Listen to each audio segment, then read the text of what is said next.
Hello everyone, welcome to the new video from Study Buzz और मैं हूं अनुभव गुप्ता। तो यार, अगर आप एक एमबीए एस्पिरेंट हो और जुलाई से अपनी एमबीए प्रिपरेशन स्टार्ट करना चाह रहे हो या कर रहे हो, तो क्या क्या चीज़ें आपको अपने माइंड के अंदर रखनी है, क्या क्या चीज़ें करनी है, क्या क्या चीज़ें नहीं करनी, क्या क्या चीज़ें आपके पास होनी चाहिए, इन सब चीज़ों के बारे में आज की वीडियो के अंदर हम डिस्कशन करने वाले हैं। तो चलिए शुरू करते हैं। तो फ्रेंड्स, इससे पहले हम स्टार्ट करें, I would like to request to please channel को सब्सक्राइब करके बेल आइकन जरूर प्रेस कर देना, ताकि सारी वीडियोस की नोटिफिकेशन आपको मिलती रहे।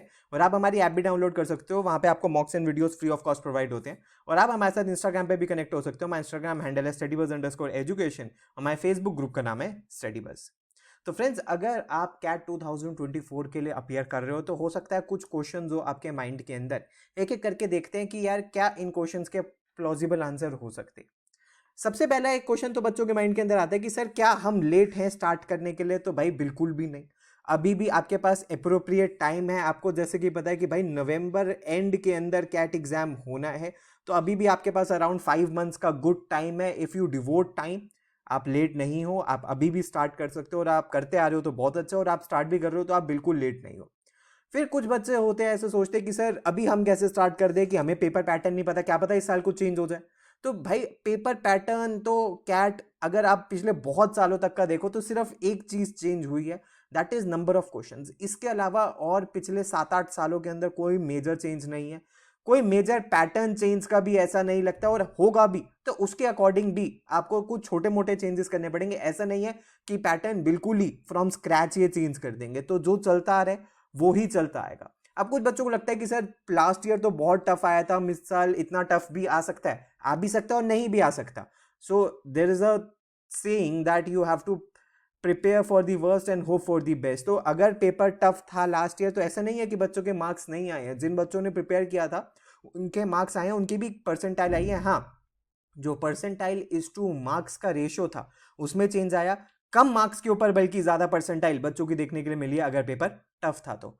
उसके बाद बच्चों के माइंड के अंदर आता है कि सर हमें कॉलेजेस के बारे में कोई आइडिया नहीं है। तो भाई कॉलेजेस के बारे में कोई भी तुम्हें घबराने की जरूरत नहीं है, क्योंकि हम सारे मेजर कॉलेजेस की अपडेट, फॉर्म कब आ रहे हैं, कब बंद हो रहे हैं, कैसे भरना है, एक एक वीडियो अपने चैनल के ऊपर डालते हैं। तो इसको प्लीज आप सब्सक्राइब कर लेना, ताकि आपको सारे कॉलेजेस की नोटिफिकेशन मिलते रहे और आप किसी भी कॉलेज को मिस ना कर जाओ।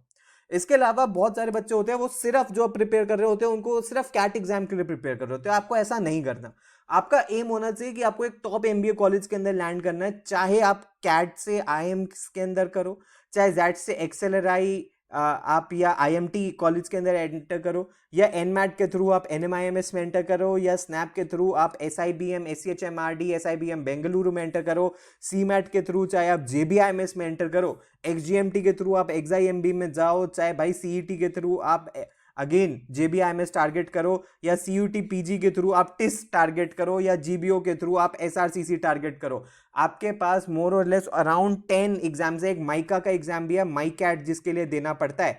तो यानी कि कुछ 10-11 एग्जाम्स आपके पास। आपका एम होना चाहिए कि भाई मैक्सिमम एग्जाम्स के लिए अपियर होना।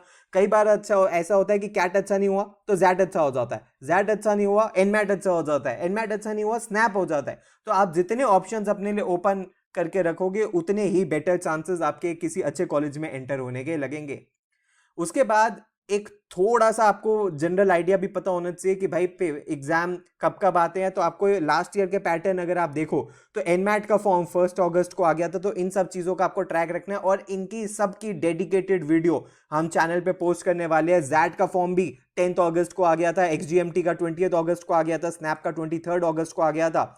कैट के अलावा, कैट का तो भाई आ ही जाता है अगस्त फर्स्ट वीक के अंदर, माई कैट का आ गया था, एसआरसीसी जीबीओ का दिसंबर में आ गया था, सीयूटी पीजी का 26 दिसंबर को आ गया था, सीईटी का 16 जनवरी को आ गया था, पीजीडीबीए का 5 जनवरी को आ गया था। तो भाई आपको इन सारे एग्जाम्स का भी साइड बाय साइड ट्रैक रखना है। तो अगर आपके पास जैसी नोटिफिकेशन आएगी, आपको इन सब का फॉर्म भर देना है। और एक चीज आपके लिए और बहुत इंपॉर्टेंट है, आपको इन सब का सिलेबस भी पता होना चाहिए और अपनी स्ट्रेंथ्स एंड वीकनेसेस भी पता होना चाहिए। फॉर एग्जांपल एनमैट और स्नैप का सिलेबस काफी हद तक मिलता जुलता है।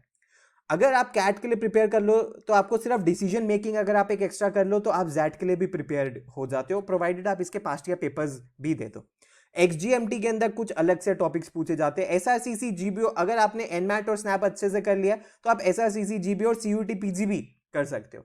एक एडिशनल टॉपिक से आप सीईटी, फॉर एग्जांपल आप एब्स्ट्रैक्ट रीजनिंग अच्छे से कर लो तो सीईटी को भी आप अच्छे से दे सकते हो। तो आपको सारे ही एग्जाम्स का सिलेबस पता होना चाहिए जिनके लिए आप अपेयर कर रहे हो, और अपनी स्ट्रेंथ्स एंड वीकनेसेस पता होने चाहिए। आपकी क्वांट में क्या क्या स्ट्रेंथ्स एंड वीकनेसेस है, अरिथमेटिक स्ट्रेंथ है या मॉडर्न मैथ स्ट्रेंथ है या क्या वीकनेस है। सिमिलरली एलआरडीआई के अंदर, हायर एलआरडीआई के अंदर क्या स्ट्रेंथ है, क्या वीकनेस है। वीआरसी में भाई आरसी अगर प्रॉब्लम करता है तो उसके लिए कैसे आपको वर्कआउट करना है, कैसे मेहनत करनी है, इन सारी चीजों के बारे में भी हम बात करने वाले हैं। तो अगर आप प्रिपरेशन स्टार्ट करने वाले हो तो कुछ कुछ चीजें हैं जो भाई आपको बिल्कुल अरेंज अपने पास रखनी चाहिए। सबसे पहले तो ये डिसाइड कर लो कि भाई किस तरीके से प्रिपेयर कर रहे हो। आप सेल्फ प्रिपेयर कर रहे हो या आपको कोचिंग करनी है या मेंटोरशिप चाहिए। अगर आप सेल्फ प्रिपेयर कर रहे हो तो भाई सारा मटेरियल आपके पास होना चाहिए और आपको अपना एक प्लान ऑफ एक्शन बनाना पड़ेगा जिसके अकॉर्डिंग आपको प्रिपरेशन करनी है। और अगर आप कोई कोचिंग ज्वाइन कर रहे हो तो वहां पे वो आपको हेल्प करेंगे सारी ही चीजों के अंदर, और जिस अकॉर्डिंग आपकी कोचिंग चलेगा, जो भी कोचिंग आप ज्वाइन करते हो वहां पे उस अकॉर्डिंग आपको प्रिपेयर करनी होगी। आपके पास आपके लिए बुक्स होनी चाहिए, स्टडी मटेरियल होना चाहिए, पास्ट ईयर पेपर्स की भी एक्सेस होनी चाहिए, बिकॉज कैट और जैट के पास्ट ईयर पेपर्स बहुत इंपॉर्टेंट होते हैं। आपके पास एक टेस्ट सीरीज होनी चाहिए जो इसमें आपके पास full length mock, sectional mocks और टॉपिक वाइज टेस्ट भी होने चाहिए, जिससे कि आप अपने डेली बेसिस पे प्रिपेयर करोगे एंड वीकली आप मॉक्स के लिए भी अपियर करोगे। एक स्टडी शेड्यूल होना चाहिए जो डेली बेसिस पे आप फॉलो करोगे। चाहे आप यहाँ पे 2:1:1 की स्ट्रैटेजी भी फॉलो कर सकते हो, 2 hour quant, 1 hour LRDI, 1 hour verbal, या आप ऑल्टरनेट लेके भी चल सकते हो। डेली एफर्ट चाहिए, ऐसा नहीं हो कि ऑन एंड ऑफ कंसिस्टेंसी है कि आज कर रहे हैं फिर 2-3 दिन नहीं कर रहे हैं, फिर एक दिन बहुत कर रहे हैं, फिर 2-3 दिन नहीं कर रहे हैं। डेली बेसिस पे एफर्ट चाहिए और पेपर पैटर्न, आपको सारे ही एग्जाम्स का और उनका सिलेबस पता होना चाहिए, जिससे कि आपको पता हो कि आपके डायरेक्शन में एक चैनलाइज्ड एफर्ट्स है। ऐसा नहीं है कि आप बिल्कुल ही शॉर्ट इन दी डार्क कर रहे हो। उसके बाद जब आप प्रिपेयर कर रहे हो तो भी कुछ चीजें आपको आपके माइंड के अंदर होनी चाहिए। देखो भाई, प्रिपरेशन के अंदर हाई एंड लो आते हैं सबके, तो उसमें भाई बहना नहीं है, अपना कूल माइंड बना के रखना है, डीमोटिवेटेड नहीं हो जाना बहुत जल्दी से और बीच में छोड़ दिया कि यार मुझसे तो नहीं हो सकता। ऐसा नहीं होगा कि हर एक मॉक में आपका स्कोर इंक्रीज होगा, समटाइम्स बढ़ता है, समटाइम्स गिरता है, समटाइम्स फ्लैट भी रहता है। तो इसको एक लर्निंग एक्सपीरियंस की तरह लेना है। अपना रेज्यूमे, सीवी बिल्डिंग और लिंक्डइन आईडी भाई साइड बाय साइड बना के रखना। कॉलेजेस मांगते हैं और खासकर profile based colleges, SP Jain और ग्रेट लेक्स जैसे कॉलेजेस मांगते हैं। उसके बाद बिल्कुल भी जो आप अपना डेली शेड्यूल बनाओ उसको प्रोक्रेस्टिनेट नहीं करना। और अगर आप वर्किंग एग्जीक्यूटिव हो तो भाई आपको डेली बेसिस पे तो टाइम निकालना ही, और वीकेंड्स पे डबल ट्रिपल आपको टाइम निकालना है। फुल वीकेंड्स आपको डिवोट करने हैं अपनी प्रिपरेशन के लिए। इसी के लिए फ्रेंड्स हमारा भी एक एक्सप्रेस बैच लॉन्च हो रहा है जो कि 15 जुलाई से स्टार्ट हो रहा है, 30 नवंबर तक ये चलेगा।